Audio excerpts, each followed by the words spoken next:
A while back, I talked about how DL Site, a prominent distributor of Japanese media, suspended payments of Visa, MasterCard, and American Express while leaving more Japanese-centric payments like JCB intact. I'm not sure if they actually work for international crowds, but it is definitely going to be more difficult for the global market to purchase their stuff. Turns out they're not the only ones that suspend Visa and MasterCard in favor of other payment methods. Fantia did it, Melon Books did it, Skep did it, Nico Nico did it. A manga archive website named Manga Library Z has to shut down because the payment processors don't work on them anymore. The crackdown is due to regulations about sexual content featuring minors. Clearly, Visa and MasterCard can't tell between fiction and reality. It's so bad that Yoko Taro, the director of Nier Automata and Replicant, spoke out against it, saying that it's an attack on democracy and free expression. I've seen people talk about how payment processors have control over Japanese media and that they're censoring people. This is not just typical censorship. This is worse. This is straight up banning your products to be sold because the payment processors didn't like the content. Forget censorship,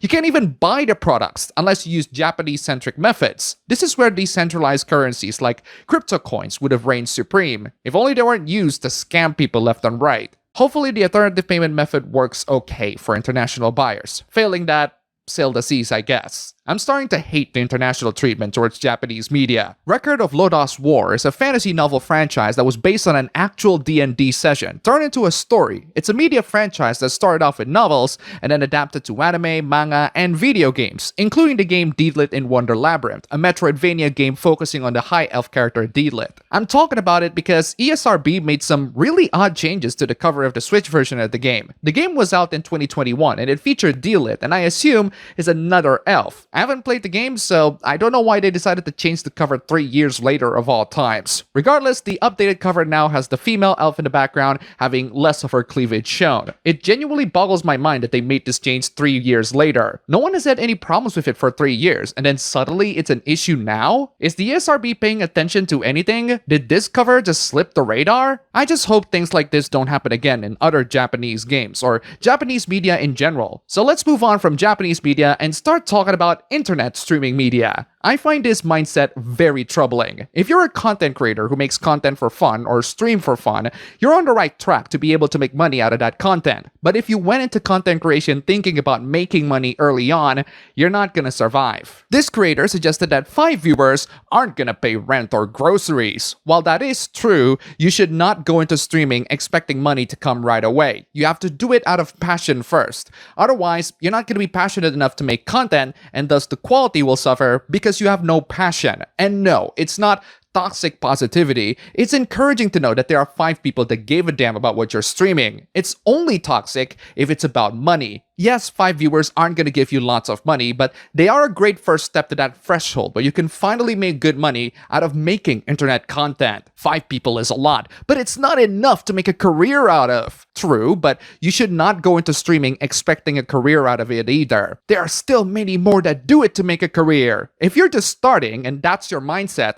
you're gonna fail because you won't earn money early on. You will earn them later when you're big enough. You're telling us that we shouldn't and or that it's a saturated field doesn't change the fact that it's how things are. Here's another fact. You're not gonna earn money from your content until you're big enough. It's how things are. We shouldn't be looked at as greedy or disingenuous for wanting to survive in a country or system that tries to put us down. Yeah, keep blaming the country and system. You're still not gonna earn money early on, unless you are extremely lucky. It's funny how this week is basically a week of streamer entitlement. Being like a streamer or any face on the internet is harder than a 9 to 5 in certain ways because... I'll just zoom to the guy's chat because the chat is absolutely cooking him. Guess what, dude? You're not the only content creator that makes money here. I'm also an internet content creator too, for both videos and streaming. I'm aware how streaming can totally drain your soul, but I also have jobs in the day. The last thing that people want to hear is you bitching and whining about how hard it is to stream every day. Especially when you're doing a job you don't enjoy doing. Welcome to 99% of jobs ever. I just love how he talks about how tough his job is while he's sitting there with all that stuff in the background. Seriously, is that a freaking Tory gate? Being a top streamer is difficult. Even if I believe you, it is not something that you want to say to your audience. Facts. I'm telling the truth. People these days just love to hide their horrendous attitudes behind facts. Just because it's the truth doesn't make you less of a whiny brat. Most people can't afford the stuff you have, and they would be a lot happier if they did. That's a fact. Moving on from streamer entitlement, we have some really crazy feminist entitlement. There's an insane level of hatred towards men in the last couple of days. Margot Robbie has a son, and this person said that girls have lost. Lost what exactly? Can't believe she became a boy mom. I have no idea what's wrong with that. Boy mom is more of a mindset beyond being a mother of a boy. I have no idea what you're talking about, lady. You are out of your mind. Even though I would abort.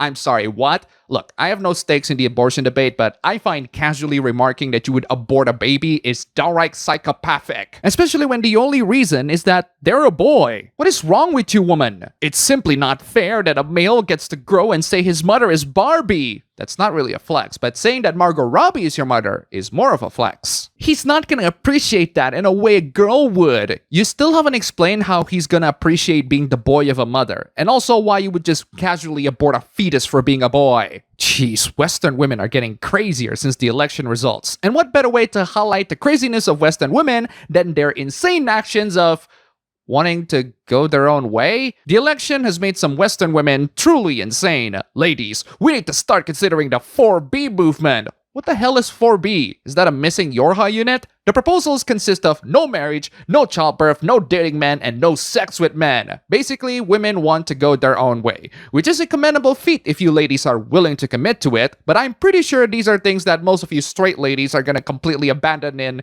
I say, a couple of weeks. This one gives a more comprehensive list of what the 4B plus 6B movement is. Wait, 6B? Another missing Yorha unit? You have the 4B list, obviously, but then you also have others that are just baffling. Don't buy products from misogynistic brands. You have to define what a misogynistic brand is. Anti-corset, high heels, and plastic surgery. Ladies, men are not asking you to wear corsets, high heels, and have plastic surgery. You are asking yourselves to do that. Anti-fandom. That's virtually impossible considering most fandoms are populated by women, especially if they have really hot boys in them. Reject male worship and idolization. You are asking ladies to stop worshiping fictional men. That's like 95% of the things they do in fandoms. Anti-otaku. Remember how fandoms are mostly women? Plenty of internet fandoms are anime related. Reject misogynistic anime culture. Not happening when the anime is too good. Or good enough at least. Anti-religion.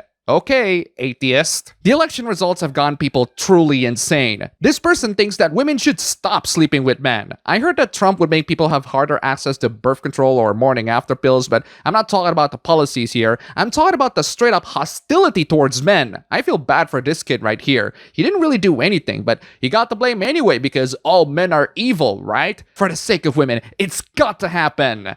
No? Not really. The kid then said that their feelings are just as important as his. Yeah, I feel bad for the kid. He genuinely doesn't know how insane the people in social media are. Don't take their words on face value, kid. This person said, hey, if people are venting about their issues, don't make this about you. The kid said, I know. I just don't want people to treat me like some villain. This is social media, kid. They will treat you like villains anyway. Like this person insinuating that you might endanger women. As if the people of the world aren't hostile enough to each other. We have posts like this that says that you can never be too hostile to a woman.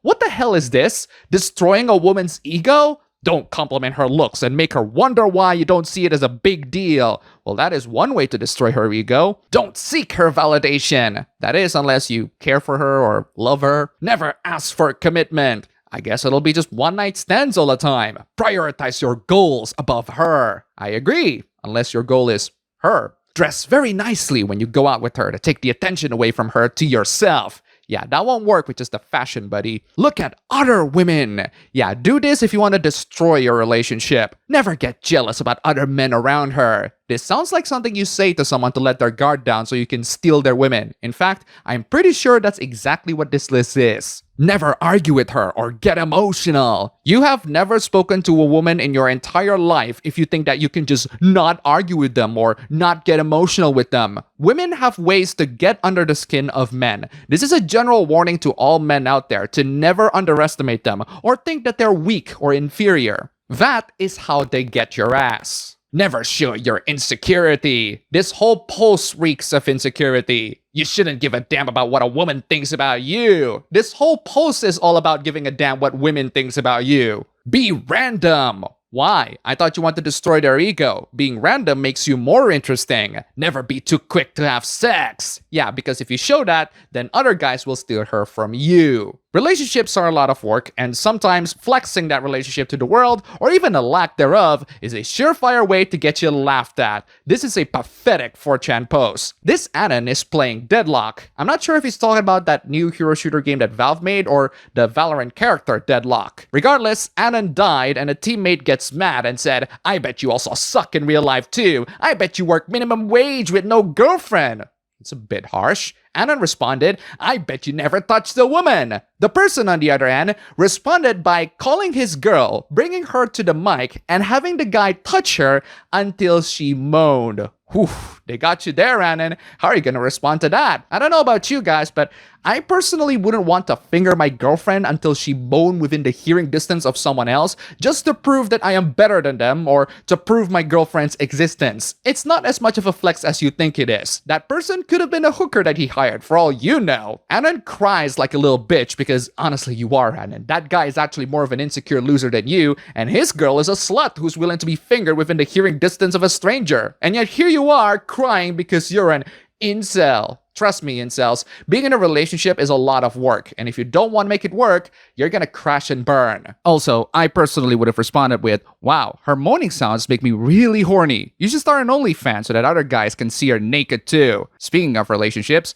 we have this hoopla. Check out this claim. After the polarizing ending that was the My Hero Academia manga, we still have people talking about how the fictional characters cannot be sexualized whatsoever, even though their fans are some of the horniest in the anime landscape for both the male and female characters. And then this fetus came in and said, "Stop sexualizing two minors. They are fictional characters, they are not real minors. Real life people do not look like anime characters, no matter what age they are. There's a reason why people would rather be with anime characters more than real people. They don't have any romantic feelings for each other." Sorry to say this, but in the fandom, the fans have the power to decide who has romantic feelings to others. Please seek therapy immediately. Therapy for shipping two totally fictional characters? Yeah, they're the ones that need therapy, and not the person who's bothered by someone just having fun with two fictional characters. This looks like an Instagram comment section. There's little chance that they're commenting on something 18+, but even if there are, it's the freaking internet. We have adult content for all fictional characters. If there's adult content featuring real minors,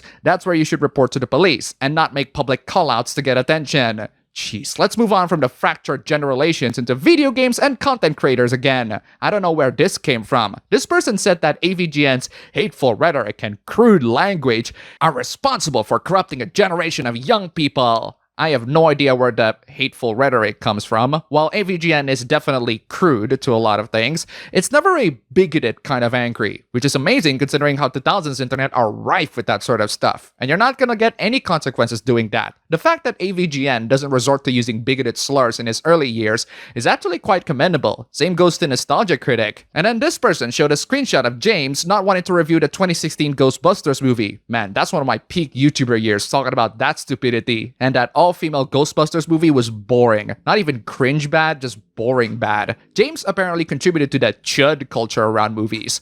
Not really. All he said was he wasn't interested in seeing the film. That's pretty much it. There's nothing about agendas or ideologies. I guess you can't hate movies anymore without making it political. And that's all for the video today. Thank you all so much for watching. If you made it to the end, here's a cat. And also huge thanks to all these wonderful sponsors. You are all fantastic. If you want to see your name among these legends, then check out the links below. Just $1 and you have supported this channel a lot. Seriously, thank you so much for watching. Don't forget to check out my ABB Show stream channel. Link below, go subscribe, and I'll see you all next time.